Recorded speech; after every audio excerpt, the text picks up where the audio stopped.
oui, il y a de la colère. Il y a tellement de colère que ça amène à la haine.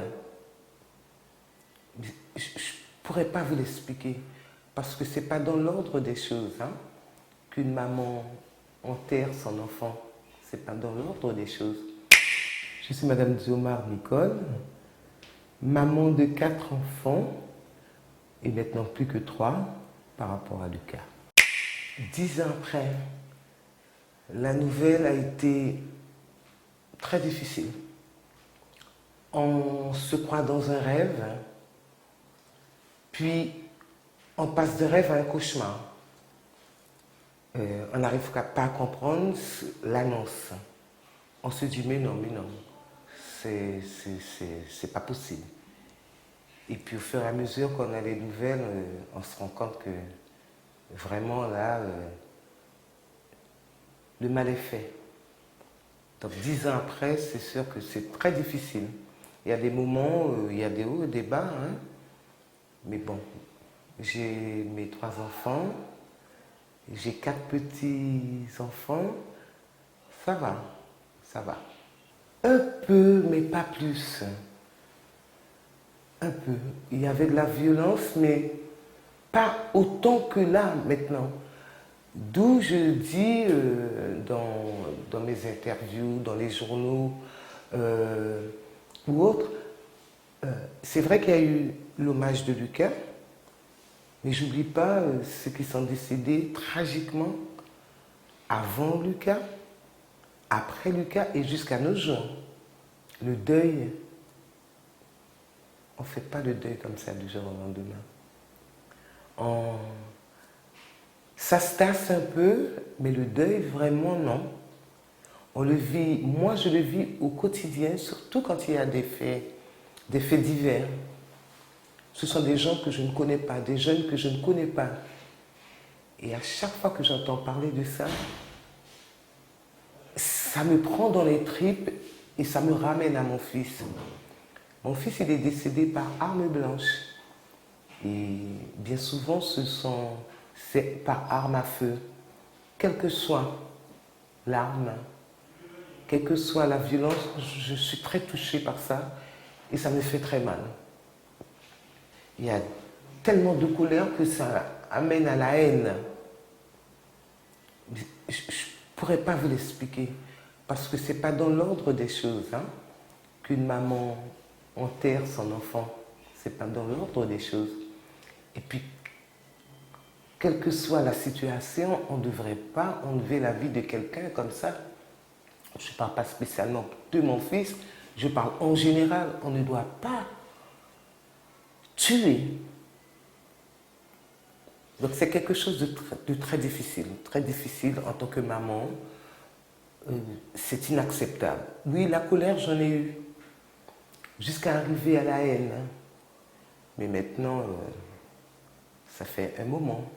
Depuis le procès de Lucas, 3 ans et demi après son décès, je les ai pardonnés. Mais pardonner ne veut pas dire oublier. Et depuis que je les ai pardonnés, ça s'est passé au moment du procès, j'ai été libérée d'un fardeau. Et je me suis sentie beaucoup plus apaisée et beaucoup mieux dans ce sens. Pas du tout. Non, je ne les vois pas. J'en ai rencontré un il n'y a pas très longtemps. Mais bon, c'est juste un regard et ça s'arrête là. Je n'insiste pas à regarder jusqu'où il va. Non. Pour moi, je sais ce qu'ils ont fait. Je les connais. Je peux faire face à eux à n'importe quel moment. Mais ça n'ira pas plus loin. Ça n'ira pas plus loin. Que c'est très difficile. C'est difficile déjà pour la maman qui a perdu son fils.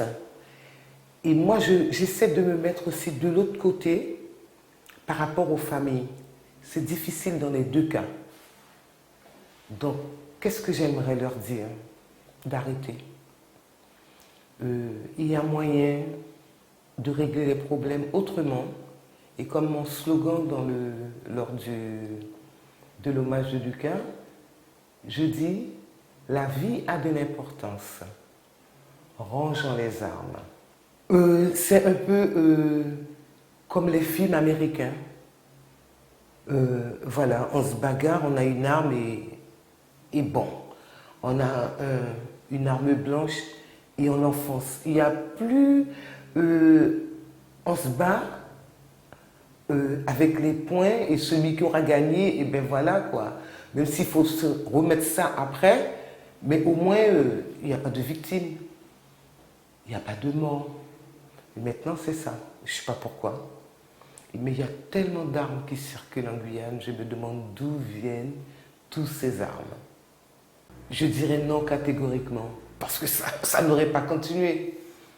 Parce qu'après Lucas, pendant la marche, nous avons brandi des panneaux. Et surtout les panneaux, il y avait inscrit pas mal de choses, hein, dont je me souviens. Plus jamais ça. Vous vous rendez compte, plus jamais ça? Depuis 2012, il y a eu une accalmie entre 13 et 15, 2013-2015. Et c'est reparti en 2016-2017, d'où la marche contre l'insécurité en Guyane en 2017 et jusqu'à nos jours. Donc je ne veux même pas rentrer dans ce débat, c'est à l'État de faire son travail. À l'État de faire son travail. Alors tout ça, ça fait partie de l'éducation, tout ça. Je vais vous dire une simple chose. Mon petit-fils vit avec moi depuis la rentrée scolaire. Il vient de métropole. Mais voyez-vous, je l'élève, je l'éduque comme mes enfants. Il y a des heures pour sortir, pour aller en bas, comme on dit, jouer, puisque nous habitons une cité. Il y a une heure pour rentrer. Pour moi, il y a une certaine liberté. Il faut que l'enfant puisse s'épanouir, sortir un peu, mais toujours avoir un contrôle sur l'heure. Tu descends, d'accord, tu vas jouer, d'accord, mais à 18h, 18h30 ou plus tard, tu dois rentrer.